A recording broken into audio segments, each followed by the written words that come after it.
बढ़िला सुना दर। सुना दर वृद्धि अलंकार प्रिय लोकों एक विराट समस्या हो छिड़ा होईछि। मंगलवार सुना दर पुणी बढ़ी। सारा विश्व में बढ़ी बढ़ी चली सुना दर। रेकर्ड स्तर में पहुंची सुना मूल्य 24 कैरेट सुना 10 ग्राम को 88,000 पार कलानी। आगु को सुना दर 90,000 अतिक्रम करने आशंका करा जाउछि।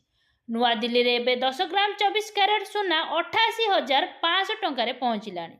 भुवनेश्वर एवं 87,070 टंका पहुंची। आंतर्जातीय बजार में सुनार आउंस पिछा दर रेकर्ड $29 पहुंची। इस्पात और आलुमिनियम उपर 25% टिकस लगाइबा को ट्रम्प घोषणा करने परठारु सुना मूल्य बढ़िबारे लागिछि। दाम बढ़ी। गोटे पटे ट्रम्प को शुक्ल प्रहार जारी रही बेले अन्य पटे डॉलर तुलन में टंका दुर्बल हेउथबारु सुना आमदानी महंगा हेउछि। $1 दाम 87 टंका 43 पैसा स्तर में रही।